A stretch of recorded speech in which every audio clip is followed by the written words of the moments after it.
Good evening. It had Canberra in a spin for weeks, but in the end it took just 18 minutes to finally settle. The battle for the Liberal leadership and Susan Lee's job won by Angus Taylor. And the Camden MP did it convincingly. The final vote, 34-17. Defeated but defiant, that result was enough for Susan Lee to quit politics altogether. The victors of one spill become rescuers of another. Oh, shit. An official photo shoot making the wrong kind of splash. It's Friday the 13th. As Angus Taylor promises to drag the Liberal Party out of the depths of its despair. The choice is simple for the Liberal Party: change or die, and I choose change. A change that deposed the party's first ever female leader after just 9 months. It has been tough. At times, very tough. The vote leaking from the party room, just one word texted to me, Angus. It wasn't close. Angus Taylor was successful, 33 votes to 17. It was actually 34-17 and Conservatives are thrilled. Happy with the result, Bill? Happy with the result. Former Lee supporter Dean Smith. An excellent outcome. Angus Taylor is a fourth-generation farmer, father of four, Rhodes Scholar, successful business consultant, but doesn't impress his former boss. A lot of people say about Angus Taylor is he is the best qualified idiot they've ever met. Senator Jane Hume beating three others to become his deputy. We know the challenge that faces us. We know that many people have lost faith. I genuinely have no hard feelings. But will resign in 2 weeks, forcing a perilous by-election in her New South Wales seat of Farrer, a first big test for Angus Taylor, a prime One Nation target. We've got a lot of expressions of interest of people wanting to stand for Fowler. We know it'll be tough. We know that. Nominating One Nation's signature issue, immigration, as a top priority. Our borders have been open to people who hate our way of life. Despite appearances today, though, flagging this. We are not seeking to be One Nation light. Absolutely not. But after Peter Dutton led the Liberals from the right and Susan Lee from the centre, both disastrously. Your bleeding votes in the centre to the Teals, your hemorrhaging votes from the right to One Nation and others. Where will you take the Liberal Party? Well, I don't really think of it as left, right or centre. Mark, we're going to take the Liberal Party forward, not left, not right. With each leaving something behind. I'm particularly conscious that we got some big calls wrong, especially on personal income tax, and it won't happen again. For Jane Hume, the dumped return to work policy and accusing Labor of using Chinese spies as election volunteers. The comments that I made 2 days before the election were out of line. They were ill-considered. The rise of the Liberals' new power couple as the sun sets on Susan Lee's political career. And political editor Mark Riley joins us live from Canberra now. Mark, you hit them with the good questions then, but what do you think? How does Angus Taylor lift the Liberals from what seems like rock bottom? Well, Michael, by modernising the traditional Liberal values we know of freedom, enterprise and opportunity, so they're more relevant to people's existence today. And that means to both progressives in urban seats and conservatives in outer urban areas and rural areas. An immensely difficult task, that one.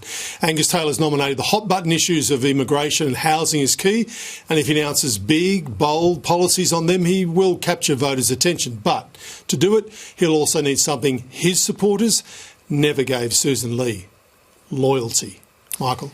Another big day in Canberra. Mark Riley there. Thank you for that.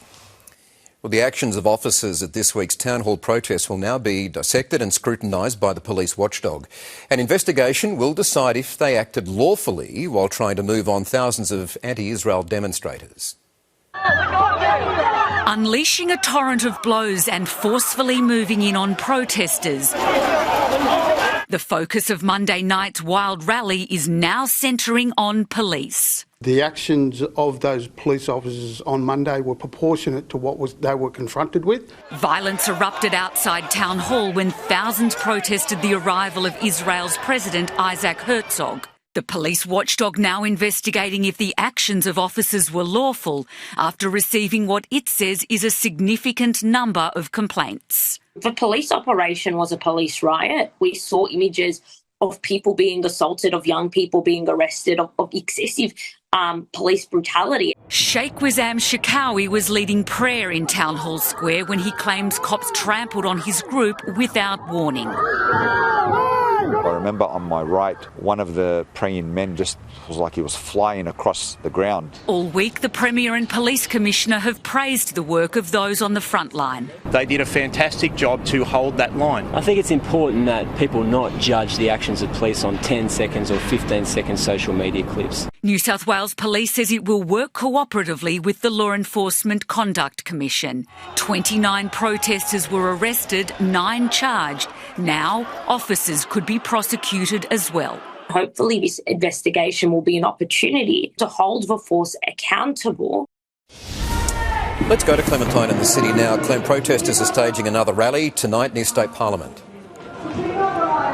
Yeah, Michael, tonight is a flow-on from what we saw on Monday evening.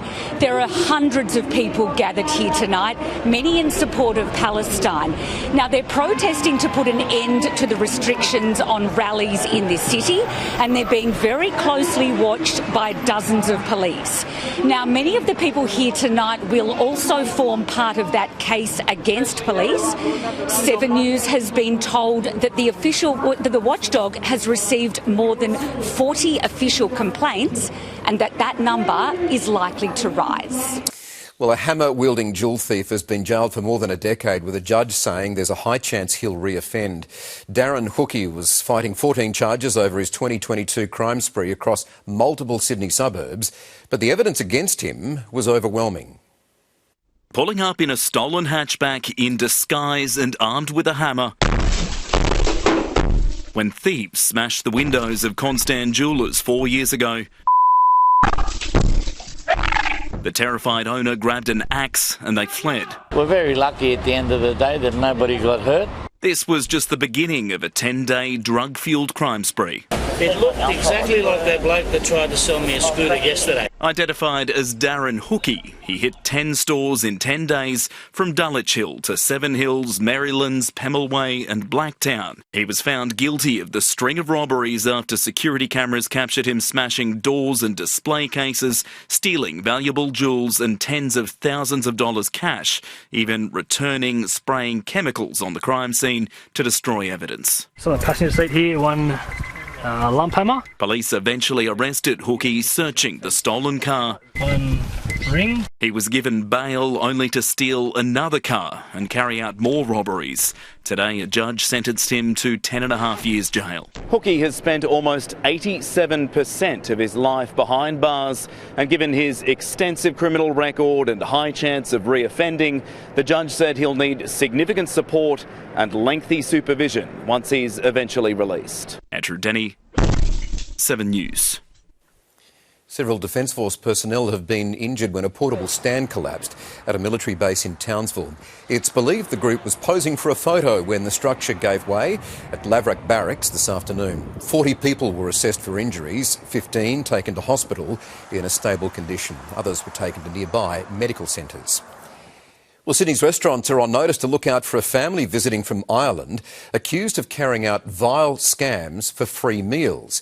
Tonight, we can show you damning video of the latest incident in the Rocks that beggars belief. As far as scams go, this one's the pits. Dad on the left reaching under his arm, appearing to pluck out a hair. He tries once, twice, 3 times, then plants it on his plate to demand a free meal. I've never seen this ever before. Like, this was another level of trying to scam. Neil Nolan, 20 years head chef at Sydney institution Pony. He says the tourists knew what they were doing. They wanted to go right to the top, ordered the biggest steak that we had. A 1.8 kilo tomahawk, plus entrees, drinks. Just as they finished, out came the hair and a dramatic complaint. He just went nuts, basically. Yeah, it was just getting louder and louder and refused to pay for any of the bill. The wife, she started to break down and cry. But the hair was blonde and the staff were not. You can see my hair is not blonde, and you don't see any blonde hair in the kitchen either. But with the shouting and crying upsetting other guests, they waived a bill, $600, only to find it happened again nearby. Neil reported the incident to police, but they said they couldn't help. So he uploaded the CCTV to his social media platforms as a warning to others and a cry for help. To find that family, their booking details were fake. They'd vanished. Here today, gone tomorrow. He needs to take a good hard look at himself. Hoping the next thing he's served is a jail term. Chris Reason, 7 News. US television host Savannah Guthrie has posted a heartbreaking video as the hunt for her mother nears 2 weeks. The reward has now been doubled as police release more clues about the man filmed at Nancy's front door. Returning to the scene of the crime again. Investigators focusing on Nancy Guthrie's front step, where the 84-year-old's blood was found and where these images were captured on her doorbell camera. The FBI now describing the suspect as male, approximately 175 centimetres tall, with an average build. He is wearing this brand of backpack. Authorities are now looking at this video too. A man in similar clothing captured around 8 kilometres from Nancy Guthrie's on the same night as her disappearance. Each night we turn the alarm on, which we hadn't been doing for several years. Can you believe that this is happening? No. You don't expect this to happen.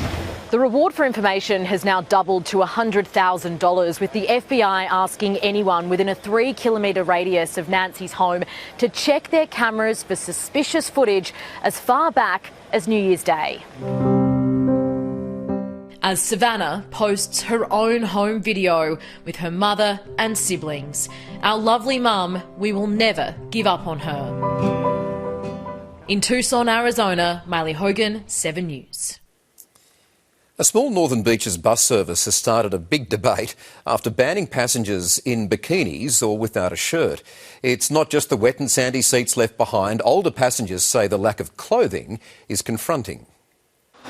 It's the popular way to hop, skip and jump around Manly, as long as you adhere to the dress code. We're a bit old-fashioned. We'd probably like people to dress properly, especially if you're on public transport. Covering up by council order. Bikinis, swimmers kept out of sight. I think it's a little off-putting sometimes when you see people get on with virtually no clothes on. Small bus and it's very contained and confronting. It's up to drivers to refuse rides if passengers are just in their swimwear. I think when you're living in a coastal town, it's the regular, I feel like. The problem becomes where you draw the line, because a lot of people will wear activewear on buses. A beach modesty debate Sydney has seen before. Do you think that bikinis should be banned? Well, I most certainly do. The 60s, the bikini wars. Hang on, madam, don't walk around here with that. Put something on, please. In New Zealand, how far away from the beach do togs become undies? Advertisers had the answer. Togs, undies. Not in supermarkets, office buildings, public transport. Mixing public transport with popular swimming spots, just a hop, skip and jump away, leaving the council, it says, with no choice. And to avoid something on buses nobody wants to deal with. Wet and sandy seats. I'd be annoyed, yeah, I would not be impressed. Chris Marr, 7 News. The Health Star rating system that tells consumers how nutritious a packaged food product is will soon be mandatory. Australia's health ministers voted today, agreeing the voluntary system isn't working. Only 37% of products opted in last year. The Food Regulatory Agency will now start drafting legislation. Well, British pop sensation Ed Sheeran has been causing a stir in Sydney ahead of the first of his 3 concerts in Sydney tonight. And our reporter Angelique Opie is at Olympic Park. Angel, a lot of people on the move for a big show. Well, Michael, it might be a one-man show, but it promises to be an enormous technical production with all the stadium sing-alongs. About 70,000 people will file in tonight, tomorrow and on Sunday as well. The heartfelt hits and love songs all part of the set list of this Loops Tour performance, perfectly timed ahead of the Valentine's Day weekend. I can't wait to for him to play some of his romantic songs and then we can just slow dance together or something. Do you love your partner or Ed Sheeran more? Uh-oh. Hard to say.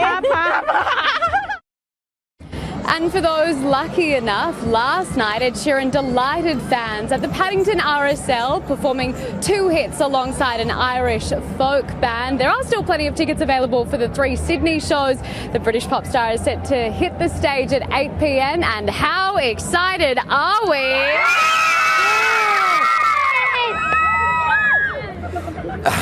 They are very excited. Angelique out there, thank you very much. Let's check the weather now with Amber Laidler. So, Amber, how's it looking for those heading to Olympic Park tonight? Evening, Michael. There is good news. At this stage, the radar isn't showing any showers tonight, despite those very grey skies that extended across Sydney today. Tops hovered below average under the clouds. 20 was the top at Terry Hills, 22 at Manly, and also at Penrith today, a much cooler 14 out at Katoomba. But temperatures were below average across large parts of the state today. Significant falls further north too, as extremely heavy rain impacts the far northeast. We saw more than 241 millimetres recorded in the 24 hours to 9 a.m. at Doondoon. That's just northwest of Byron Bay. 162 mils of that was in just 6 hours. Almost 100 mils also down near Coffs Harbour.